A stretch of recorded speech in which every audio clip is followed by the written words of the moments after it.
Bismillahirrahmanirrahim. Alhamdulillahi Rabbil Alameen. Wal aqibatu lil muttaqeen. Wassalatu wassalamu ala ashrafil anbiya wa imam al mursaleen. Sayyidina wa maulana Muhammadin wa ala alihi wa ashabi ajma'een. Allahumma faqihna fid din wa alimna ta'wil wa ja'alna min khayrati ummati Sayyidina Muhammadin alayhi afdalus salati wa tamu taslim. Allahumma la ilma lana illa ma 'allamtana innaka antal alim al hakim. We seek Allah's protection from knowledge that does not benefit, from a heart that has no khushu, from a nafs that's never had enough, from an eye that does not tear, from a dua that's not heard. Assalamu alaikum wa rahmatullahi wa barakatuh. Welcome back to Ramadan Radio 87.8 FM. And today is the last show, the Seerah last show, not completely, but the Seerah last show for this year, inshallah. I'm hoping actually that everything is working fine, because we did have a bit of some technical issues, and I've been given the green light that it is fine. So inshallah we'll continue.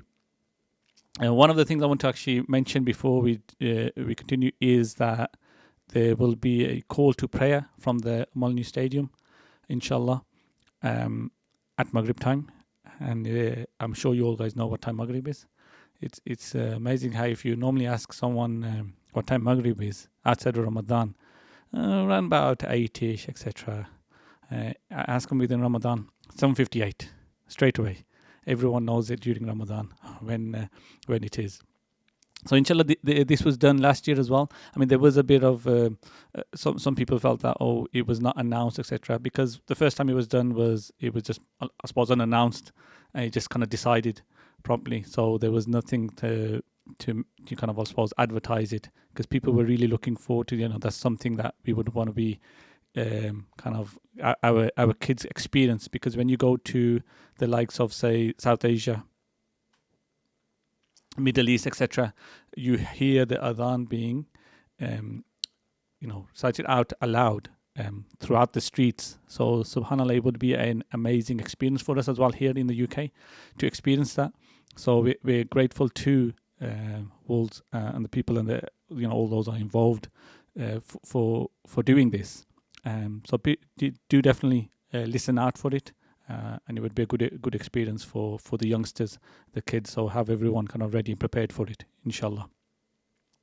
So moving on then, the Seerah. So what I've been doing whenever I'm doing these shows is I always say I'm going to talk about the Meccan period, and then we're going to move on to the Medinan period. But time and time again, we don't get through the Meccan period. So today I want to definitely talk about the Medinan period, some kind of aspects of the Medinan period. The likelihood is we won't get through much. But inshallah, Allah subhanahu wa ta'ala give us tawfiq that when we're back on next year, inshallah, we're going to start with the Medinan period, because we've spoke about the Meccan period and lessons to be learned from there, but we're going to then touch upon the Medinan period. But today, the last show, we will kind of touch upon some of the Medinan period, specifically the Battle of Badr, and some kind of the lessons I suppose we can learn from that. And if we have time, a bit more. But what I want to kind of finish off on is actually the Eid of the Prophet Sallallahu Alaihi Wasallam, and how the Prophet Sallallahu Alaihi Wasallam, how was the Eid of the Prophet Sallallahu Alaihi Wasallam. So, I suppose, we can take from that, inshallah. So, Battle of Badr, just so people understand the events of Badr. Now, what actually happens is that the Muslims are kind of persecuted. They are kind of, I suppose, thrown out. You can say thrown out, but they've had to leave Mecca. They've had to leave their houses. They've had to leave their wealth. They've had to all go. So Hijrah has taken place. The Prophet ﷺ has migrated as well. Then this word kind of reaches that Abu Sufyan is going to, so he's the kind of one of the leaders in Mecca. He's going to set off. So the way it works then those times, obviously you got trade routes. So people would go from Mecca, head up towards Syria, and that was one of the trade routes. And then you got Syria, etc., the Sham, all those areas there. And it was decided that all this wealth, etc., of the Muslims that they've left behind, will gather it all, right? And this kind of what was known as a super caravan. Okay, it was one of the biggest caravans, kind of set out for trade. There was just so much, and some of them some of the commentators say that there was not a household in Mecca that like they had something to give to that caravan. So it was this huge caravan that was going out for trade. So the idea was that, look, let's make money on the back of it. Word reaches the Muslims that this is what's going to happen. Abu Sufyan is setting out to sit as a trade route and taking this super caravan with them. And Muslims are really angry because this is our wealth, this is our stuff, this is is ours, and allowing them to do that. Anyway, permission is kind of given to. So this is the first time actually that permission is given to fight. Okay, which is interesting because obviously if you look, if permission was given based on the persecution, then it would have happened in Mecca, but it didn't. As the kind of persecution in Mecca, was not surpassed. But it was decided that, okay, we will get, that we will. Well, this is interesting here actually, and people talk about Battle of Badr, etc. But you need to understand the thinking and the thinking of the Prophet ﷺ. What was the idea here? Normally when there's a caravan going, you have just a few guards or warriors to kind of defend it. If someone comes up with an army, there's no chance you're going to defend it. Okay, so the Prophet ﷺ's thinking was that, look, they're going to be setting off. So we'll kind of intercept them. And we will. They'll run off. There'll be a bit of fighting. There won't be much bloodshed. They'll realize that there's no chance they can win against us because we're going to come along with an army. But even when we realized, look, the army of the Muslims was not, in size-wise, was not great compared to the Quraysh. But the point was that we'll attack them quickly, like a quick grab. They'll run off, and then we'll have the goods. And this was the plan, that we'll get them by surprise. What happens is actually, because Abu Sufyan's a clever person as well, so as he's setting off, he kind of realizes as well, there's a few things that, you have all this going around of he needs to understand what's happening. On his way, he realizes that, oh, wait a minute, the word has kind of got out, and you have these Bedouins, etc. So words kind of got out that, the Muslims are planning to attack. So he quickly sends message back to the Quraysh, to Makkah, that, look, guys, here, the Muslims are going to attack your caravan. Like your caravan, your goods. And remember, there was nothing more important to them than their wealth. And they thought, you know what, this is an opportunity. This is finally, we're going to destroy them. Right? So the Quraysh, they all decided, you know what, they were really happy. Let's get together. Come on. And then there was different groups kind of getting together. And then there's a bit of a, should we do it, should we not? And actually, and I can't really go into much detail in the Seerah classes that we've been doing. I spoke about it in detail then. But this is one of the second times that I can think of, is when the shaitan actually comes to the gathering. Shaitan comes himself to the gathering. The first time was when the Hijrah, the Prophet ﷺ, before the Hijrah, when the Quraysh all had decided that we're going to get together in a group and then we're going to kill the Prophet ﷺ. So as we kind of do it, everyone from, so one individual from each kind of, I suppose, tribe, etc., then collectively they can't put the blame on one tribe and, I suppose, attack us. And when they were sitting in the gathering, that's when the shaitan comes then as well. Actually, as an old man, he comes then. And he always makes it out that it's not his idea, it's their idea. Because when someone comes out with one suggestion, oh, shall we kind of banish them and, exile them? No, really, we can't really do that. And he's just going to get greater, he's going to come back. And then one after the other, idea after the other idea. And then when finally someone kind of says, oh, do we kill him? You know what? We don't really have any choice, do we? We're going to have to kill him. So he puts it into their mind that, look, it's their idea, that this is what we're going to do. He did the same kind of thing here. And I suppose what they were kind of concerned about was this particular tribe, that who's going to protect our goods or wealth, etc., back in Makkah if we all set off. And he gives them reassurance because he comes as a tribe leader from a different tribe, and he gives them assurance, you know what, we'll take responsibility for that. And just to make it clear that we're with you when I come back off, I'm going to come along with you as well. Okay, and this is quite interesting actually, because what happens to the shaitan at Badr when he sees what he sees. We'll touch upon that in a bit. Anyway, so this is what happens, and they kind of get all this army together, 1,000 strong army, and they say, we'll take this many camels and this many horses, and we'll take our women with us as well. They can dance there, and we're going to celebrate. So it was like a feast for them. We're going to destroy these Muslims once and for all. They're really happy. Let's go. On the other side, what happens is that the Prophet ﷺ then now asks, so this is subhanallah, and again the point of these shows is to lessons we can learn from the seerah, okay, in treading on the path of the Prophet ﷺ, in his ways. And the Prophet ﷺ would always kind of get together and ask others, their opinion, right? And in this situation, what it was is that he mentioned, look, this is what's happening. But then he said, look, what do you guys suggest then? He's asking them, should we fight? As in, should we go after the caravan? Do we fight or do we not? Okay? Because what's actually happened is that they miss Abu Sufyan as he's setting off, right? And then the idea was when he's on his way back, right, we'll get him then. But he was clever. He come out with a different route. So by the time the Muslims get there, he finds a different route and he kind of gets through. And he actually sends a message that, look, I'm through now, don't worry, guys. But the Quraysh still decide, no, we're going to still go and attack the Muslims. We're still going to attack them. This is an opportunity. Anyway, so the Prophet ﷺ is asking, okay, guys, what do we do? And the Muhajir are the ones that have come from Mecca. Okay, the immigrants from Mecca. They straight away say, look, we're going to fight. We're ready to fight. And the Prophet ﷺ is quiet. Because what he's looking for is the Ansar, so those that are from actually Medina at the moment. Because the pact that was done in Aqaba, the pact was that they were going to defend the Prophet ﷺ. Okay, but this is now the Muslims are deciding to go out for war themselves. So it's changed here now. So the Ansar didn't really sign up to this. They didn't sign up to this thing that, we were just kind of, if someone's going to attack us, etc., we're going to defend. So anyway, what happens is Sa'd ibn Mu'adh kind of stands up and he speaks up. He goes, oh, Ya Rasulullah, it seems that you're waiting for us. Okay? It seems that you're kind of waiting for us, like waiting for our answer. And he's like full on, like, we're with you.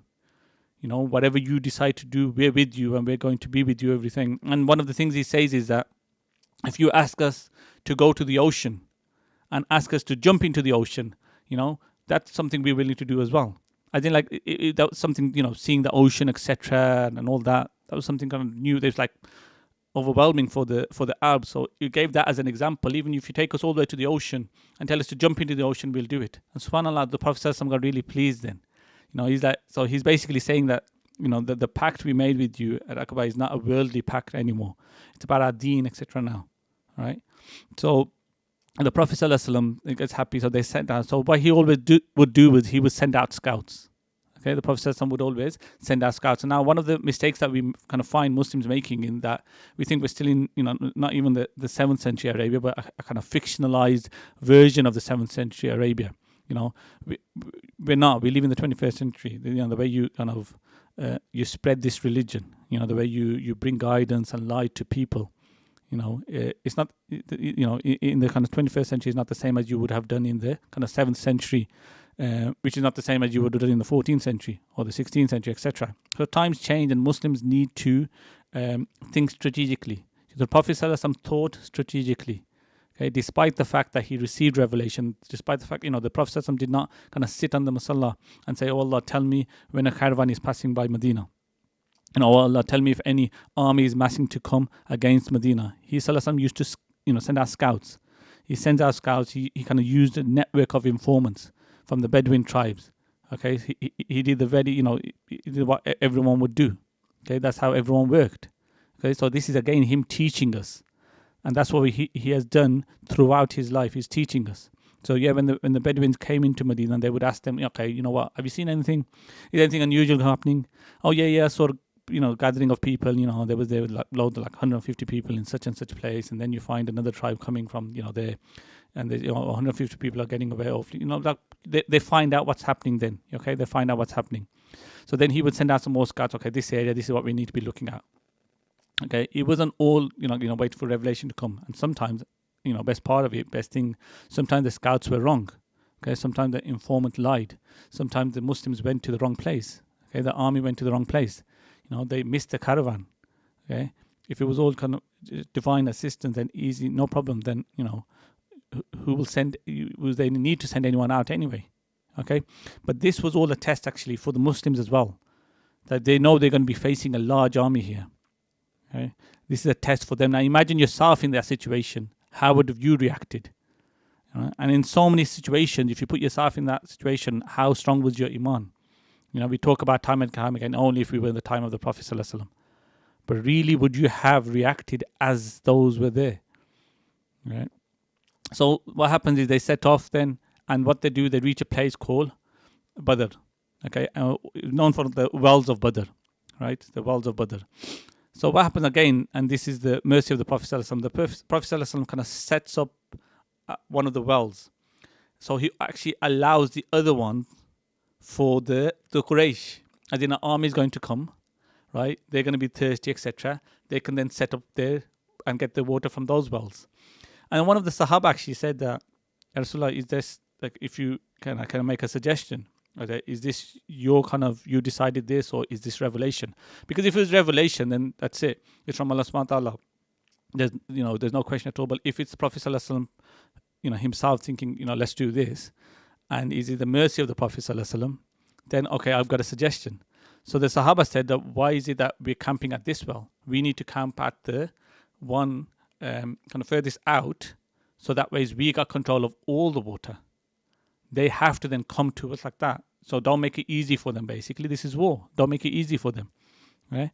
But again, look at this. Time and time again, the Prophet ﷺ taking advice from people, and look at his humility. Okay, time and time again, he's taking advice from people. There was actually an incident. There's a couple actually. One is that later on you have prisoners of war, and the different positions. Sayyidina Abu Bakr Siddiq says that, we should take ransom for them, but don't kill them.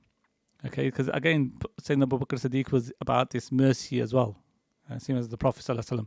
But then you had the justice of Sayyidina Umar. He would say, no, let's kill them. This is an opportunity here. Their leaders, etc. We got them. This is to kind of, I suppose, destroy their backbone, right? So you had these different positions, and then the Prophet ﷺ would still ask. You had that. That's all part of it. You need difference of opinion. I suppose that's important in anything. Okay, you need this council, etc. When you meet up and your meetings, etc. It's important. Sayyidina Ali, who said that a man has never lost out by asking for advice. Okay, but he has lost much by not asking. So by asking someone advice, by asking that extra person for advice, you never lose out. Right? Although then you have the situation when you haven't asked, and then later on you've done something, and a person comes, you should have come to me, and this and that. If you're that person that they've come to, right, don't tell them, you should have done this, because then it's going to fill them with regret. So another lesson to learn from there. Anyway, so what you have is, when we talk about scouts, a situation happens is when the Prophet ﷺ meets the Bedouin, and he asks the Bedouin that, have you seen anything going on here? And he says, who are you? And the Prophet ﷺ said, tell me, and then we'll tell you who we are. So the Bedouin tells him, there was a few people coming from this way, and they were left about this time. So then they were kind of getting an idea when they would reach back and whatnot. And then he asked him, okay, now tell me who you are. And he goes, the Prophet says, we're from water. Like he's asking, like, where are you from, etc. He goes, we're from water. So this is not the Prophet ﷺ lying, because obviously how we created, etc. all come, Prophet Adam, Islam, water and so on, kind of clay you speak about. So the Prophet ﷺ was not lying. He told the truth, but he just did not give him the answer that he wanted, because the Prophet ﷺ talks about war is deception. If you were to turn around and give all your information, etc., then what? You're in disadvantage. Okay, you're at disadvantage. But this was just some of the things that we learned. Similar to, say, Ibrahim alayhi salam. We sure of time with this, which we could mention about it. Was saying that Ibrahim alayhi salam, and you had that king, and when he would take the wives, and he asked him, who is she to you? It's my sister, as in sister in Islam, or it's his wife. Kind of, this is the thing, isn't it? It's like giving the answer, but it's not the answer that they were expecting or what they wanted. Anyway, so what happens is that they end up at Badr there, okay, and they set up camp. So the wells, they've got control of all of them. So when this army is now coming, they're going to come in this long journey. You've got so many people to take care of, right? How do you kind of fulfill the way it works is, these caravans, the way it would work is you travel from oasis to oasis. It was one of the reasons why Medina, Obviously, you had Oasis, so many Oasis, so there was a lot of stopover there.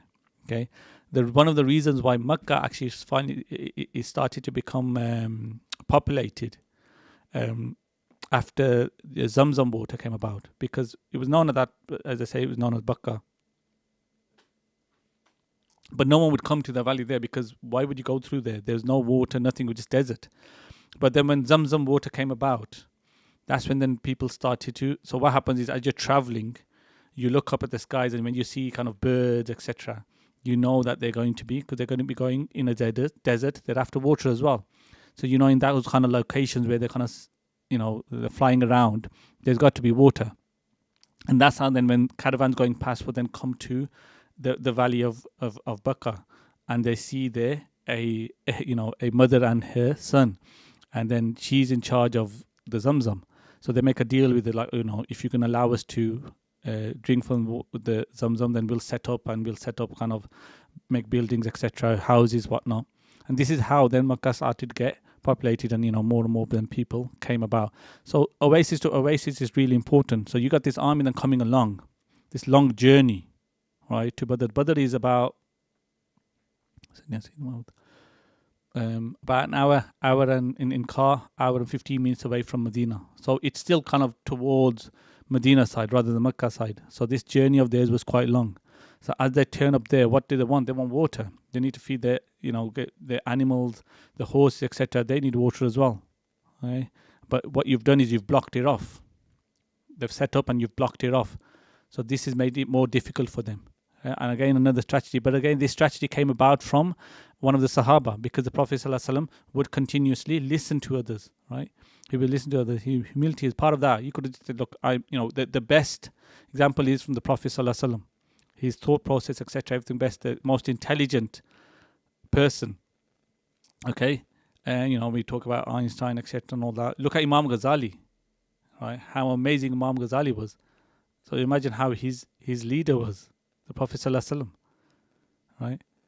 The most intelligent. But again, like I said, these conversations take place with other companions. Um, just looking at time, so we're going approaching time for the ad break, and my actually my actually. What I was planning on doing was actually going through Badr and Uhud and even conquest of Makkah, but I don't think that's going to happen. Anyway, we might touch upon it quickly. Let's see how it does. So we'll speak a bit more after the break on Badr, and actually what I suppose lessons we can learn from it. It'll be quite short, and then I suppose we'll move on, on a couple of the other topics, but definitely want to touch upon Eid, inshallah. So what we'll do is we'll leave it there until after the break, and inshallah we'll kind of continue after the break. Right. So hopefully this is people got to get an understanding of Badr, of what was the purpose of Badr, in terms of, it wasn't a case of, look, the Muslims turned around and decided, what, we're just going to attack. No, it was all around the fact that their goods are being taken and sold, right? And the Muslims the plan wasn't to attack, the plan was to just kind of, I suppose, scare them off and get their goods back. But the Quraysh saw it as an opportunity to actually attack the Muslims, and actually defeat them completely. So you would say that the option was, did we kind of pull back? Got no choice, but now they stood there and fought, because the next stop would have been to Medina, I suppose, if they made the decision to come through. Anyway, we'll continue after the break.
Bismillah ar-Rahman ar-Rahim.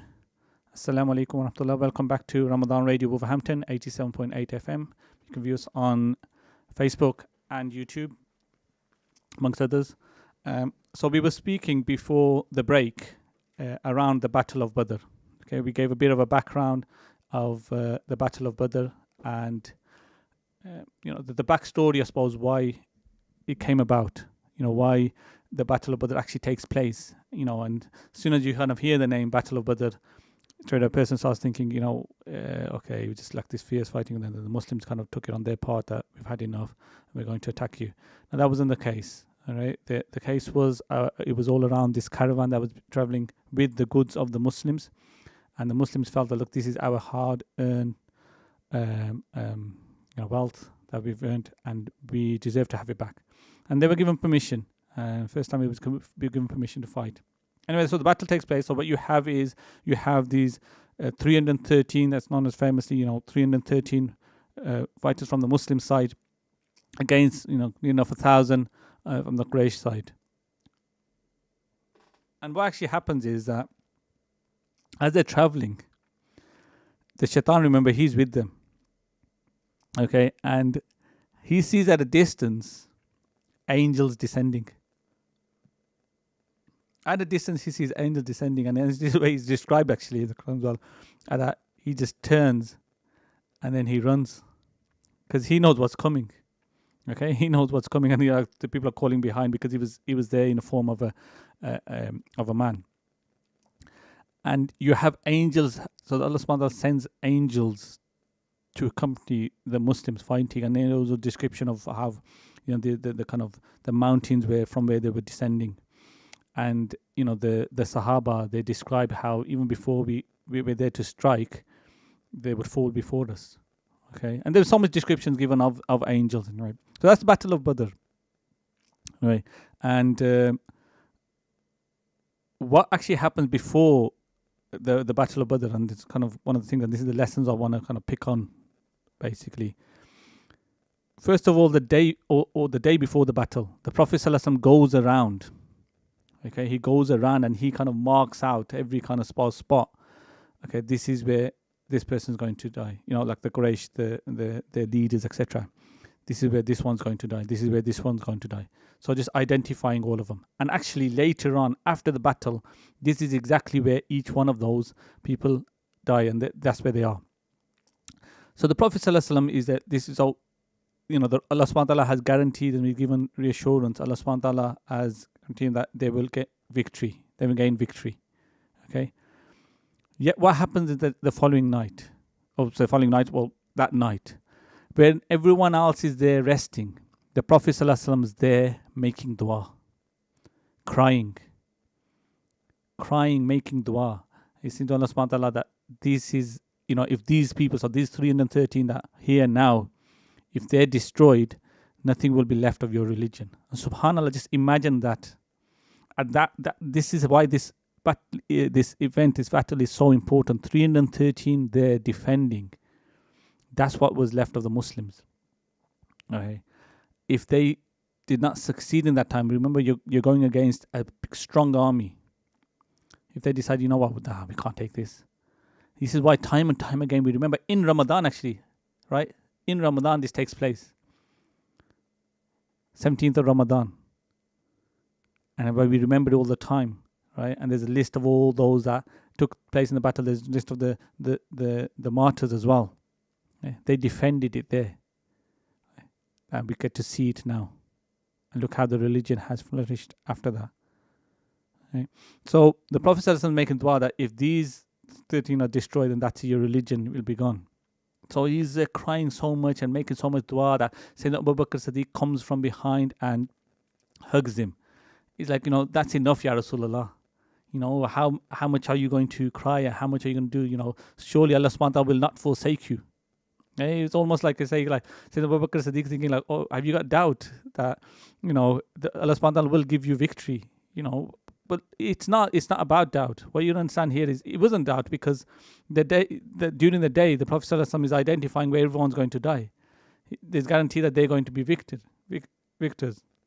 Yeah, at night he's making this dua, and actually the the lessons we learn from here, and the scholars and the commentators speak about these two qualities are qualities that everyone should have. First of all, it's the yaqeen he had, right? The yaqeen. But then also, but him crying at night was him being the servant of Allah subhanahu wa ta'ala. Even those, promised certainty, even though he was promised certainty, he didn't relax. Okay? He's look at him, the example we get of Sayyidina Aisha mentioning the Prophet sallallahu alaihi wasallam would stay up night praying for his ummah, my ummah. His ankles would, swollen ankles, and she would say to him, Ya Rasulullah, why is it that you do this? That when you know that, I suppose, like the way I suppose they use is forgiven, but prophets do not sin, etc. On that basis. But she's saying to him, look, you've got everything, everything's there. Why do you need to then continually ask for forgiveness while you continually do this and cry at night? And he says, should I not be should I not show gratitude? And this was the Prophet sallallahu alaihi wasallam, being servant of Allah subhanahu wa ta'ala. Look at the 10 that were guaranteed paradise. The companions, 10 that are guaranteed paradise. Was that a case of that's it then? Shut up shop, we're guaranteed paradise, we don't have to do anything else. Yeah, we don't have to do anything else. No. You still continue. So it's important for us. So don't let the kind of circumstance dictate the relationship between you and Allah subhanahu wa ta'ala. I think this is important. Your circumstance should not dictate the relationship between you and Allah subhanahu wa ta'ala. When you're at ease, you're a different servant of Allah. And when you're in hardship, you're a different servant of Allah. And I suppose everyone can relate to this. You see how we are when we've got we've got some issues. We've got some difficulties. We're some struggles. This is not going well. We've got exams. We've got these results about to come, etc. See how we kind of transform then. Okay, see how we transform then. Okay, compare that to when we've got everything. We're loaded with money. We've got the fancy cars, fancy houses, everything going smoothly. How are we then? Are your dedication, your worship, is that the same level as it is for when you need something? Remember, when we make dua, we don't make dua asking for things because Allah subhanahu wa ta'ala already knows what we want. Okay, He already knows what we want. The point of dua is we show our neediness. Okay, we show that Allah subhanahu wa ta'ala likes it when people ask. Okay, because He's all merciful. He gives. There's no like we should never have this in our mind that, this is too much. I can't be asking for this and this and this. Because then you're limiting what Allah subhanahu wa ta'ala can give you. And that's not the case. Allah subhanahu wa ta'ala gives. He loves it when people ask, famous of if there were two groups of people, one that would never sin and one that would sin and then ask for forgiveness. Allah subhanahu wa ta'ala said that I would replace the first one with the second, because He loves it that people ask for forgiveness. We are showing our neediness. We need Allah subhanahu wa ta'ala for everything. Okay? There's not a time where we can say, okay, we're fine now. We don't need anything. We're always in need of Allah subhanahu wa ta'ala. So this is, if anything, this is the lesson we want to kind of learn from battle. Even this small part at the end, we won't say much about it. Look, this is the Prophet sallallahu alaihi wasallam. They're pleading, making dua, regardless of the fact that guarantees he's been given and all that. And we need to take from that. So we leave it at that, inshallah, but there's also lessons that we have from Uhud. Generally speaking, about how things are a bit different here, because it's a lesson to be learned for the Muslims there, that because you had some of the youngsters as well, and they wanted to go out and fight again because they had, Battle of Badr fresh in their mind. But then, they kind of overlook certain things. When the Prophet ﷺ instructed them about certain things, they overlooked it. And then the outcome of the back. But inshallah, we're short on time. Then there was the conquest of Makkah as well. How the conquest of Makkah, actually, it was a conquest of hearts. Because there was no retaliation, nothing. Which was, so amazing. A person can be so all merciful, etc., when you're in a kind of lower position, when you're in a higher position, a position of authority, a position when you can genuinely do something, then you show mercy. That's what a true mercy is. And that was the position the Prophet ﷺ was in. Because previously, you could always keep arguing, oh, he's all merciful, but he couldn't really do anything. Look at that, he couldn't do anything. But look at conquest of Makkah when he enters. 10,000 strong. He's in power to do what he wants there, but still shows mercy. And that's what true mercy is. Right? But inshallah, if Allah Ta'ala gives us the tawfiq and we're around, Allah Ta'ala make it for us and give us the ability to reach next Ramadan, and inshallah give the radio ability to continue, then inshallah we will touch upon these aspects of the Medinan period next Ramadan. But what I want to kind of do is speak briefly about the ending of Ramadan. So you have the night of power that we've come across, inshallah, we've all the night of power. But light of power, and one aspect of the night of power is Laylatul Qadr, the decree, night of decree, where your kind of scrolls are handed over to the angels. This person, this is the provision they get. This is the wealth. This is your food, your provisions, etc., and all that. This person is going to die. This is going to happen. This is kind of handed over. And I want you to kind of think back to last year when we kind of identifying the night, Laylatul Qadr. What was our plans? What did we think how the next year is going to go? And now, where it is now? How has it gone? Who are those that are with us that were, that were with us last year but not now? Where was I last year but now? So we make so many plans, but look how things have come out. Now the same, have that in mind, potentially for the next year. You make dua that Allah subhanahu wa ta'ala give us the tawfiq to reach next Ramadan. That's first and foremost. We don't know if we will be around, right? So you have that aspect. I mean, there's so much that can be said about that, but I just want to quickly go through because we've got about 10 minutes left now. Some of the wisdom and teachings of forgiveness, actually, the Prophet told people to seek forgiveness on these kind of secret and sacred, blessed occasions. Okay, and the ulama actually comment about this all throughout Ramadan. But one of the things, actually, not only seeking forgiveness, and there was a hope in the last 10, seeking forgiveness and seeking, from the hellfire. Your protection from the hellfire as well. But also, what's important, because a person can say, okay, we've gone past Laylatul Qadr and all that. Now what? Now what is the last night of Ramadan? Okay, the last night of Ramadan. And the last night of Ramadan could be tonight. I mean, for those that started on the Monday, then it definitely is tonight.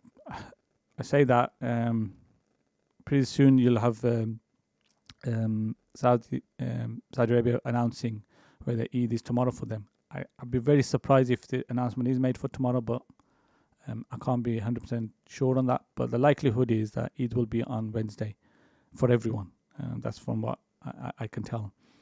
So tonight, more than likely, will be the last night of Ramadan. And the last night of Ramadan is already a blessed night.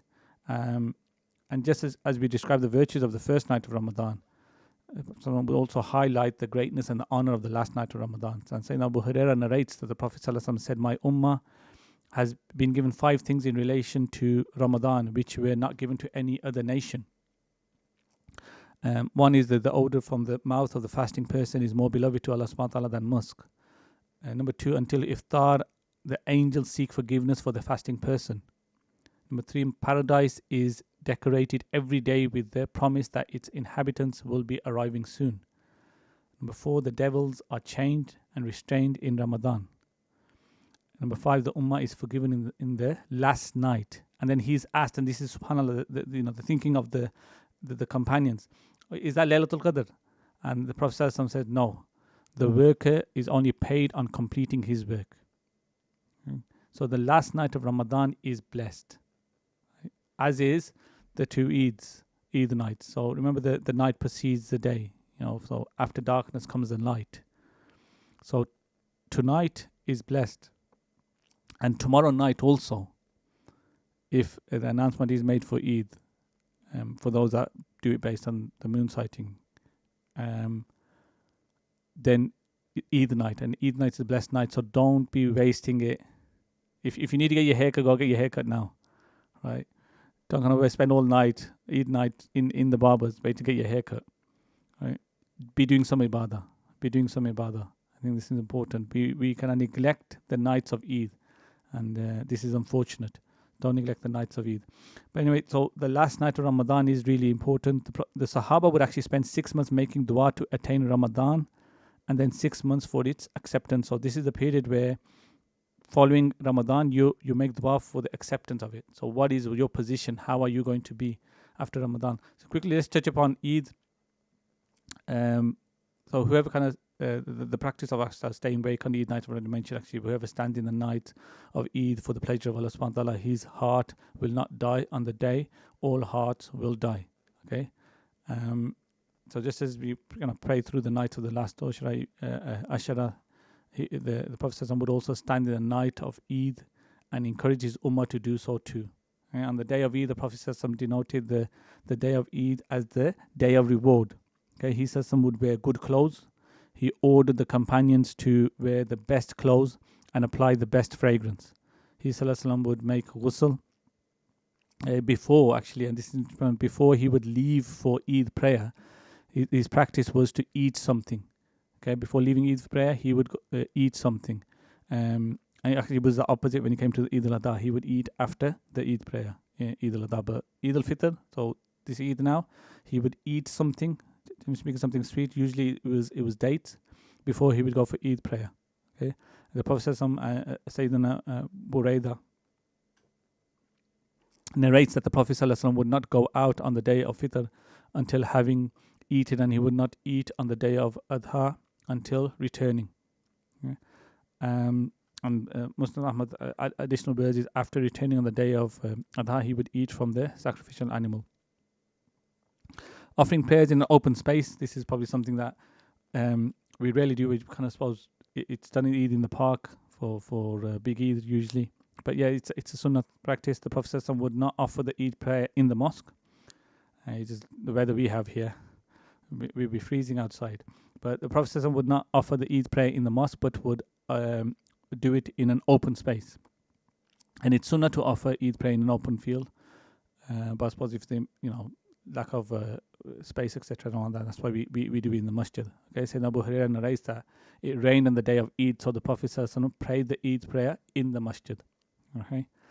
And also he would actually command the women to attend as well. So the importance of the Eid gathering can also be ascertained from the fact that the Prophet specifically ordered all the women to attend, even all the ones that were on their haid. Such women were kind of advised not to pray, but to participate in the dua and the gathering. Another sunnah is to go on foot. So he would walk to the place of prayer. The Prophet, Abdullah ibn Umar narrates that the Prophet would leave for the Eid on the foot and return on foot. Okay? The Prophet would not return from the Eid prayer the same way he had left. Instead, he would kind of bless a different path. So I suppose the purpose of this is that when he would walk through the streets, there would people be greeting him, and then when he goes back, he goes a different route, so then he can greet different people. That was the idea behind this. And again, regardless of whether it applies to us or not, we still try to follow the sunnah. Okay? We still try to follow the sunnah. In the place of prayer, he would not pray anything before or after the Eid prayer. He says some would only offer Eid prayer and nothing else. Okay? Another important aspect is the